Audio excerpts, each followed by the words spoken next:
നടൻ എന്ന നിലയിൽ ലാലേട്ടൻ എന്നെ അത്ഭുതപ്പെടുത്തിയ ഒരുപാട് ക്യാരക്ടറുകളുണ്ട്. അപ്പോൾ അതിൽ തന്നെ ഞാൻ അത്ഭുതത്തോടെ മാത്രം നോക്കിക്കാണുന്നൊരു ക്യാരക്ടറാണ് വാനപ്രസ്ഥം സിനിമയിലെ കഥകളിക്കാരനായ കുഞ്ഞിക്കുട്ടൻ്റെ വേഷം.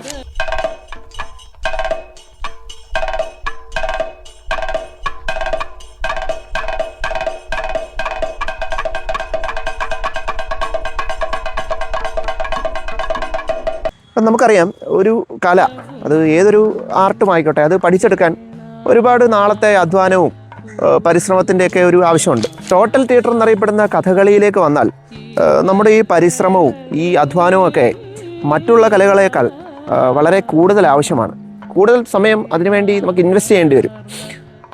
ഇങ്ങനെയുള്ളൊരു കല വളരെ ചുരുങ്ങിയ കാലം കൊണ്ട്, ഏതാണ്ട് ഒരു 6 മാസം കൊണ്ട് പഠിച്ച് അന്നത്തെ കഥകളി ആചാര്യന്മാരെന്നറിയപ്പെടുന്ന കലാമണ്ഡലം ഗോപി ആശാൻ്റെയും കലാമണ്ഡലം ബാലസുബ്രഹ്മണ്യ ആശാൻ്റെയൊക്കെ മുന്നിൽ പെർഫോം ചെയ്ത് ആ വർഷത്തെ നാഷണൽ അവാർഡ് മേടിച്ച മോഹൻലാലിനെ, മലയാളത്തിൻ്റെ, ഇന്ത്യൻ സിനിമയുടെ മോഹൻലാലിനെ എന്ത് പേരിൽ വിശേഷിപ്പിക്കണമെന്ന് എനിക്കിന്നും അറിയില്ല.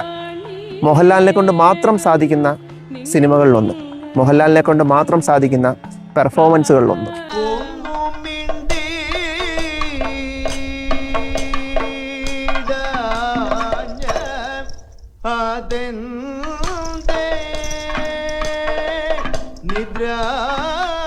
നിദ്ര